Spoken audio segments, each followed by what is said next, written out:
আজ লক্ষ্মী পুজো। মা রান্নার দিদিকে দিয়ে সবার জন্য রান্না করালেও নিজের জন্য কিছুই করেনি।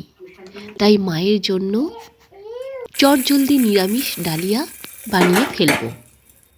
সম্পূর্ণ রান্নাটা করব প্রেশার কুকারে। প্রেশার কুকারে সামান্য তেল দিয়ে দেব, তারপর তাতে তেজপাতা, শুকনো লঙ্কা এবং গোটা জিরে দিয়ে দেব। তারপর একটু গরম হয়ে গেলেই তাতে দিয়ে দেব সবজিগুলো।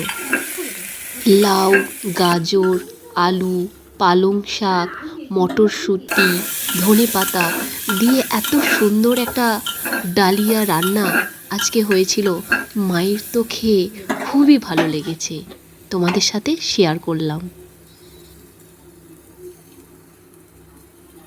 নুন পরিমাণ মতো।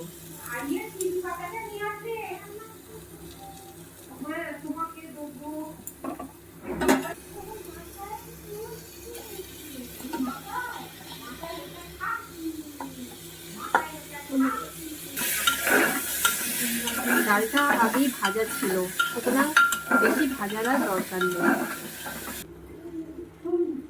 ধুয়ে রাখা ডালিয়াটা দিয়ে দেব, এর সাথে একটু হালকা করে ভেজে নেব।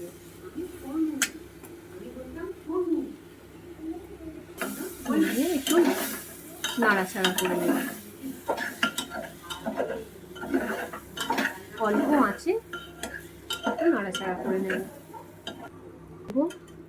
হলুদের গুঁড়ো,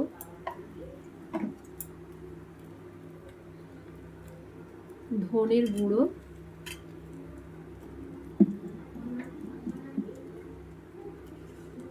জিরের গুঁড়ো দিয়ে দেব, একটা লঙ্কা দিয়ে ভালো করে কষবো।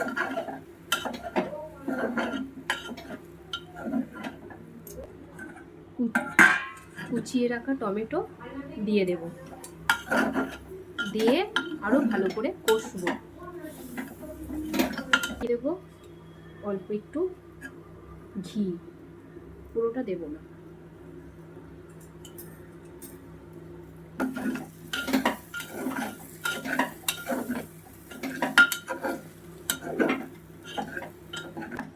এবার দিয়ে দেব জল।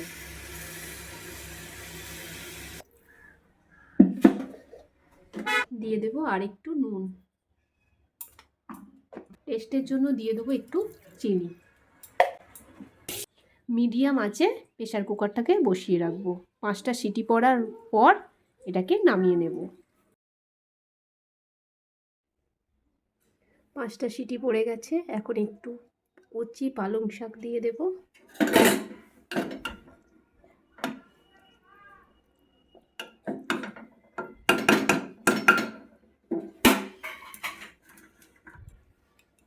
মটরশুঁটি দিয়ে দেব,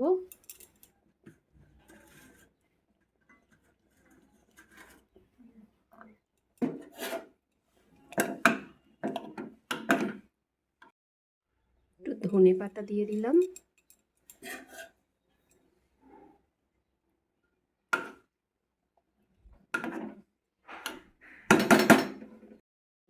আরো 5টা মিনিট হতে দেব।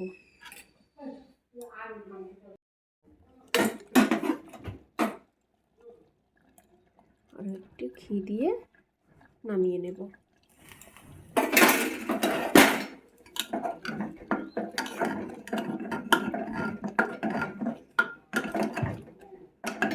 মা, ডালিয়াটা খুব ভালো হয়েছে, আচ্ছা খাও। খুব ভালো হয়েছে।